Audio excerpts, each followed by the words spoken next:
Assalamualaikum warahmatullahi wabarakatuh. Bismillah, alhamdulillah, assalatu wassalamu ala rasulillah wa ala alihi wa sahbihi wa mawalah. Amma ba'du.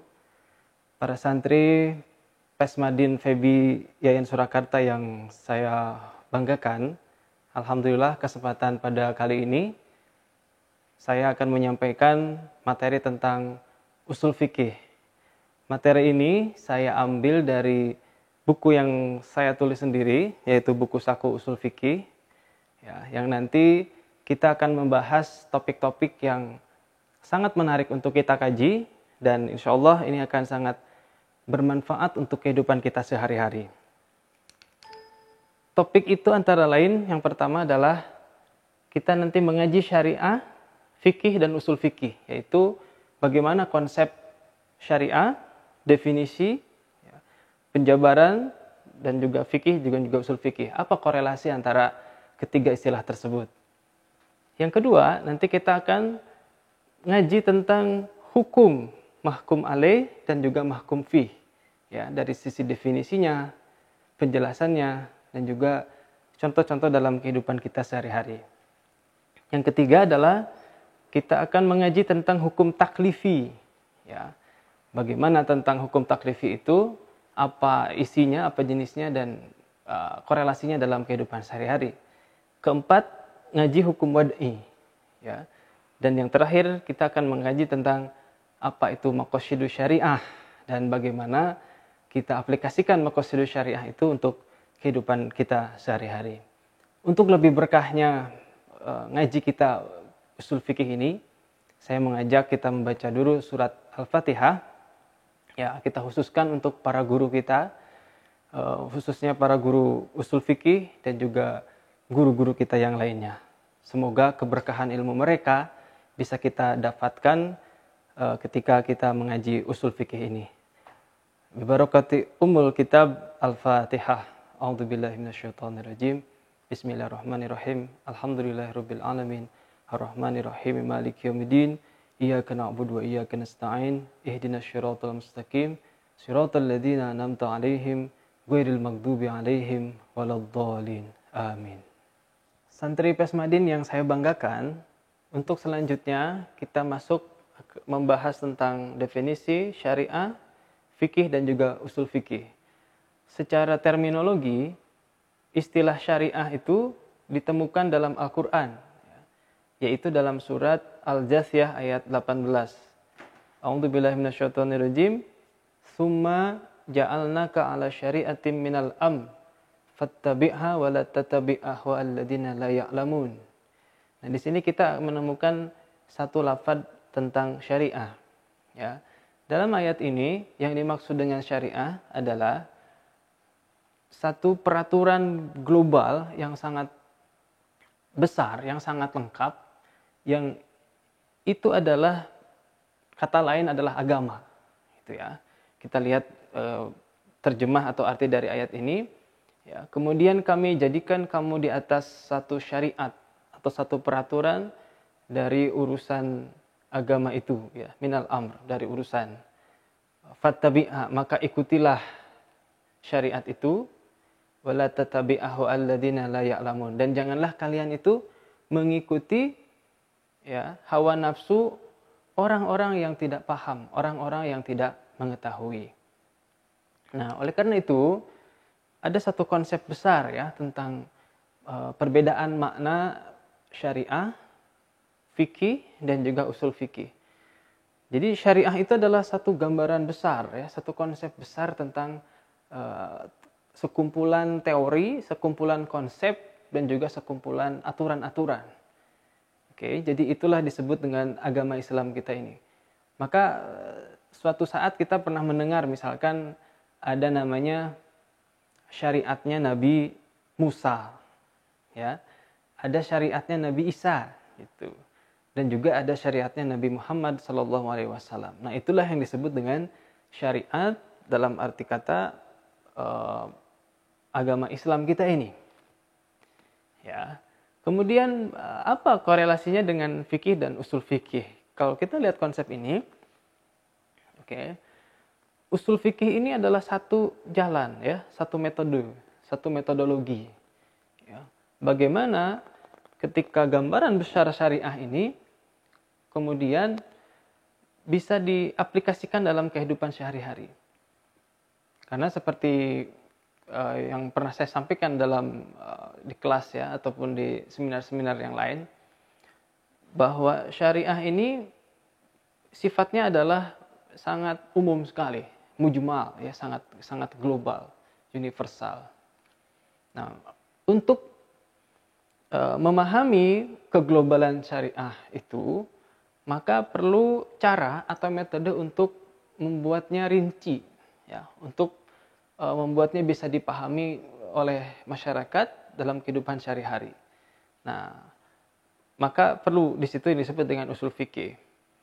Nah, hasilnya nanti ya, metode usul fikih ini itulah disebut dengan fikih.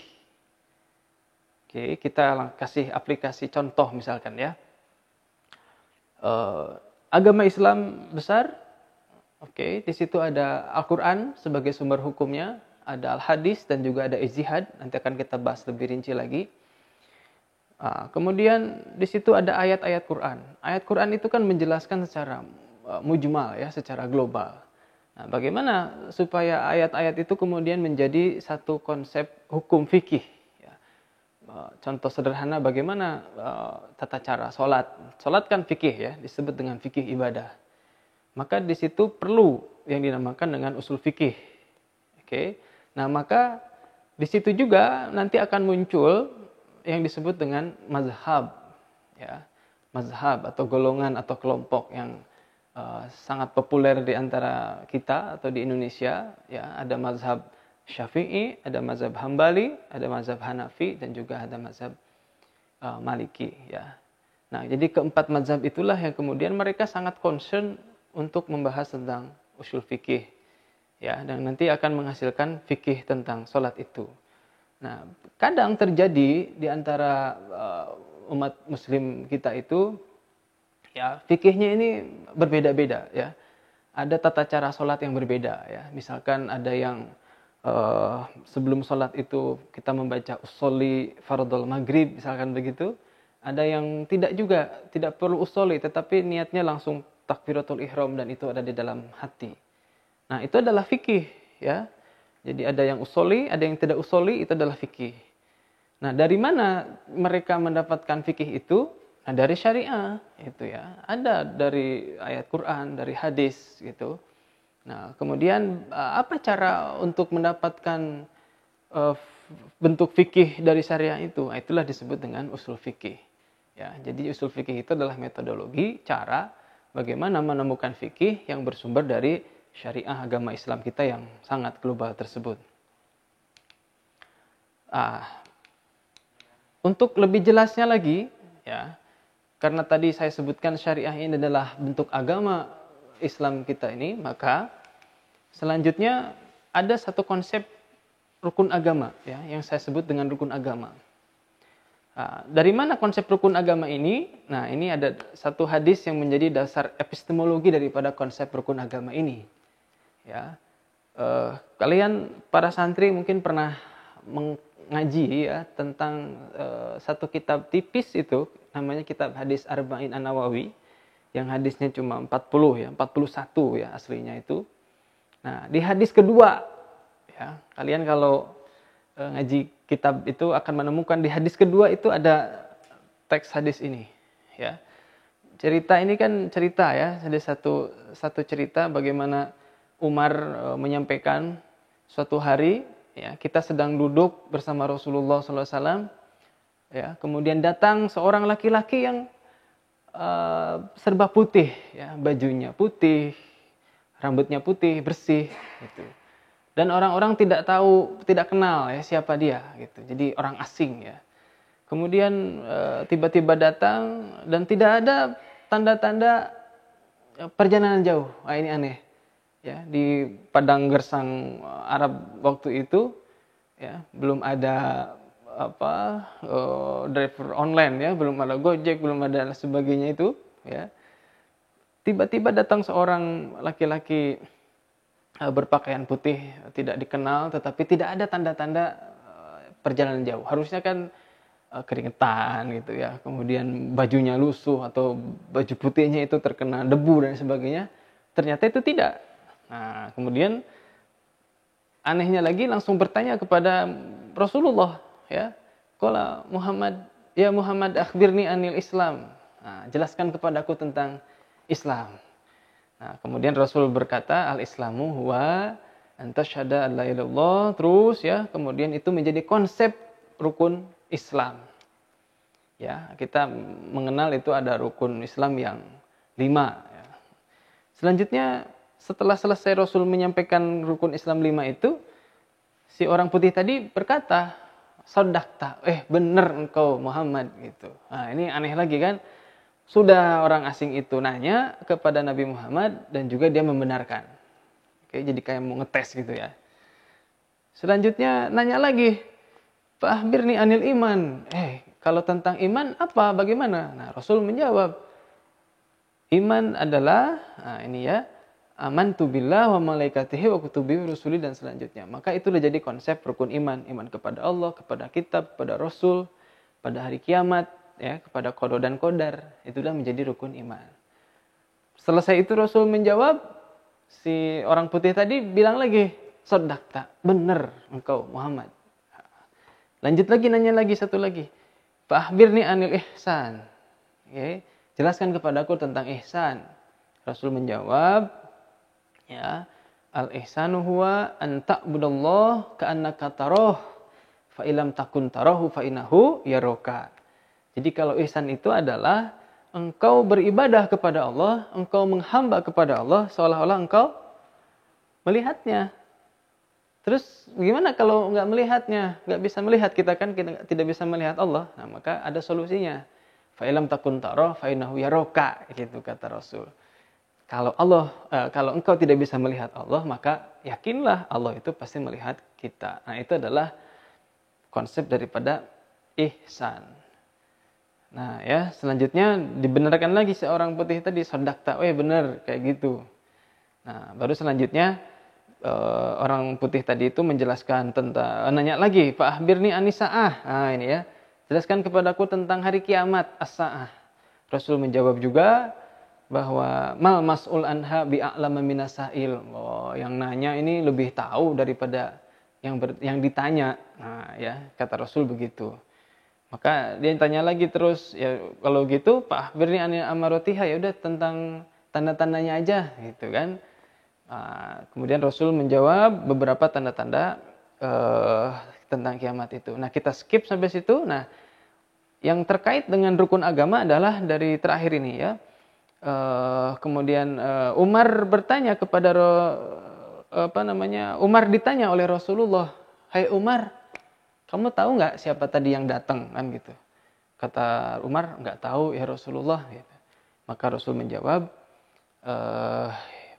"Fa innahu Jibril atakum yu'allimukum dinakum." Nah, yang datang tadi itu adalah Jibril, ya, datang kepada kalian untuk yu'allimakum dinakum, untuk mengajarkan tentang agama kalian. Nah, ini kita kasih garis bawah ya, kita kasih bold di sini bahwa Jibril itu mengajarkan konsep iman, konsep Islam, dan konsep ihsan yang tadi dijabarkan oleh Rasulullah dalam rangka apa? Yu'allimakum dinakum, dalam rangka menjelaskan tentang agama kalian. Nah, maka inilah yang kemudian menjadi dasar epistemologi sebagai konsep rukun agama. Ya, kita tahu ada 3 tadi itu dari hadis Rasul ya. Islam, iman, ihsan. Nah, sekarang kita bedah secara ilmiah nih. Metodologinya nanti ada 4 level ya. Yang pertama dari sisi keilmuan. Ya, Islam itu tadi yang Rasul sampaikan tentang sholat, syahadat, ya, zakat, puasa dan sebagainya. Itulah yang disebut dengan fikih. Maka nanti ada fikih ibadah ya, tentang sholat, ada fikih muamalah tentang ekonomi, ada fikih munakahat tentang pernikahan, ada fikih jinayah, ada fikih siasah. Nah, jadi sangat lengkap fikih itu. Nah, itu disebut dengan fikih, dan itu adalah bagian daripada konsep Islam yang Rasul tadi sampaikan. Nah, kemudian secara proses Nah, tadi ya, untuk mencapai fikih itu kita perlu metodologi, proses, yaitu disebut dengan usul fikih. Itu ya. Nah, ada sekelompok orang yang concern, fokus dalam membahas tentang fikih itu, tentang usul fikih itu. Nah, itu disebut dengan mazhab. Ada mazhab Syafi'i, Hanafi, Hambali, Maliki. Nah, inilah mazhab. Nah, yang menarik dari sisi sifat, ya. Kalau fikih itu nanti sifatnya adalah fleksibel. Fleksibel itu artinya bisa berubah-ubah, ya, sesuai dengan konteks atau kondisinya. Nah, kita akan bahas itu nanti dalam hukum taklifi dan hukum wad'i, ya. Yang kenapa hukum itu atau fikih itu bisa fleksibel. Nah, dalam video selanjutnya akan saya bahas tentang itu. Nah, selanjutnya dulu ya, tambahan. Bagaimana dengan iman? Nah, iman itu secara keilmuan nanti disebut dengan akidah, ya, atau ilmu tauhid. Nah, bahasa lainnya itu. Kemudian nanti prosesnya ada usuluddin, ya.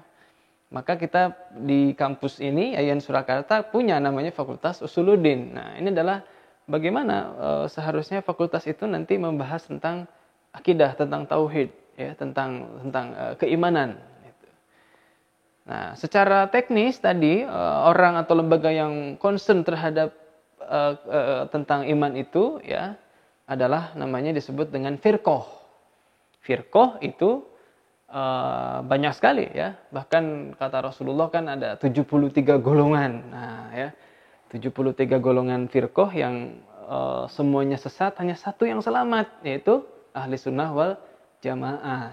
Nah, alhamdulillah kita semua, ya, di Indonesia ini, alhamdulillah semua ormas, hampir semua ormas yang itu adalah mengklaim dirinya ahli sunnah wal jamaah. Nah, yakinlah itu adalah termasuk dalam firqah yang selamat itu. Al-firqah an-najiyah, firqah yang selamat. Nah, sifatnya kalau firqah ini, ya, dalam keimanan ini sifatnya paten, nggak boleh berubah-ubah. Itu ya. Misal hari ini Ahlus Sunnah wal Jamaah, ya kan. Besok mau nyoba-nyoba Khawarij gitu ya. Khawarij kan agak kasar, kaku ya. Nanti kayak ISIS misalkan gitu kan. Nah, itu Khawarij ya, mudah mengkafirkan orang ya, karena pemikirannya beda dengan Ahlus Sunnah wal Jamaah. Itu nggak boleh. Atau besoknya mau Mu'tazilah misalkan ya. Besoknya lagi mau Jabariyah, mau Qadariyah. Itu nggak boleh seperti itu. Harus paten. Kalau sudah Ahlus Sunnah wal Jamaah, sudah, itu saja akidah. Ya, atau kalau ingin lebih antar akidah lain ya, misalkan hari ini mau Muslim, Islam ya. Besok nyoba-nyoba ke gereja lah gitu ya, mau ikut kebaktian dan sebagainya atas alasan toleransi misalkan. Nah, itu hati-hati. Ya, tidak boleh seperti itu karena akidah itu sifatnya paten, tidak bisa berubah-ubah. Ya, hal itu pernah terjadi pada masa Rasulullah ya. Ada orang Quraisy atau Yahudi ya mengajak kepada Rasulullah diplomasi ya, melobi kepada Rasulullah. Rasul Muhammad, ya udahlah hari ini kamu boleh sholat, besok ikut aku misalkan menyembah berhala dan sebagainya. Maka muncullah surat Al-Kafirun ya. Lakum dinukum waliyadin. Untukmu agamamu, untukku agamaku. Nah, itu adalah kajian tentang iman ya. Sifatnya paten, tidak boleh berubah-ubah. Terakhir tentang ihsan ya. Nah, ihsan ini tentang etika ya. Karena secara keilmuan disebut dengan tasawuf atau akhlak ya, nanti secara aplikasinya. Nah, prosesnya dalam istilah tasawuf itu disebut dengan ada riyadhah, latihan-latihan bagaimana supaya tasawufnya, ilmu tasawufnya itu betul-betul bisa membumi ke dalam diri ya, masuk ke dalam esoteriknya manusia ya, secara ke dalam hati dan jiwa dan juga raga. Nah, maka kadang tasawuf juga disebut sebagai mysticism ya, mysticism karena itu adalah ilmu yang ada dalam jiwa kita yang abstrak gitu. Nah, secara lembaga teknis ya, kelompok-kelompok atau orang yang membahas, mengkaji tentang ilmu tasawuf ini adalah disebut dengan thariqah. Oke. Banyak kita mendengar membahas tentang thariqah ya, ada thariqah Qadiriyah, thariqah Saziliyah, thariqah Naqsyabandiyah misalkan ya. Kemudian thariqah-thariqah yang lain. Nah, asalkan thariqah itu adalah thariqah yang mu'tabaroh, ya, yang sesuai dengan aturan fikih dan aturan akidahnya, nah itu adalah thariqah mu'tabaroh. Oke, itu adalah baik. Nah, maka sifatnya tasawuf ini, sifatnya ihsan ini adalah super fleksibel. Jadi semuanya bisa berubah-ubah. Jadi bahkan ada gabungan, misal gabungan antara thariqah Qadiriyah bergabung dengan thariqah Naqsyabandiyah, maka menjadi thariqah Qadiriyah Naqsyabandiyah. Ya. Nanti gabung lagi dengan Khalidiyah misalkan. Jadi thariqah Qadiriyah Naqsyabandiyah Khalidiyah. Jadi itulah fleksibel. Sekali lagi, asalkan ihsan ini sesuai dengan iman dan Islam, maka itu berarti dia disebut dengan thariqah mu'tabaroh. Nah, kesimpulan dari konsep ini adalah kita selaku umat muslim, ya, yang menjadi muslim wasyatiyah, muslim yang moderat, itu harus melaksanakan ketiga konsep ini. Ya, tidak boleh kita hanya Islam saja, fikih saja diunggulkan, dikaji, tanpa kita ngaji akidah dan juga ngaji tasawuf. Atau sebaliknya, hanya akidah saja yang dipahami, ya. Tasawuf, akhlak, fikihnya tidak, itu juga tidak bisa. Atau ihsan tasawuf saja yang digeluti tanpa dia mempelajari fikih dan akidah, itu juga tidak bisa. Jadi semuanya harus integral, semuanya harus bisa dipelajari antara Islam, iman dan ihsan. Maka itulah sebuah konsep rukun agama yang nanti menjadi sebuah agama yang sempurna, ya. Itulah disebut dengan agama yang syamilah, agama yang sempurna, itu ya. Nah ini, jadi rukun agama itu terdiri dari Islam, iman dan ihsan. Baik, itu dalam kita ngaji antara korelasi, ya, kita kembali ke sini, ya. Korelasi antara apa itu syariah, oke, syariah itu adalah gambaran agama kita yang besar ini, ya.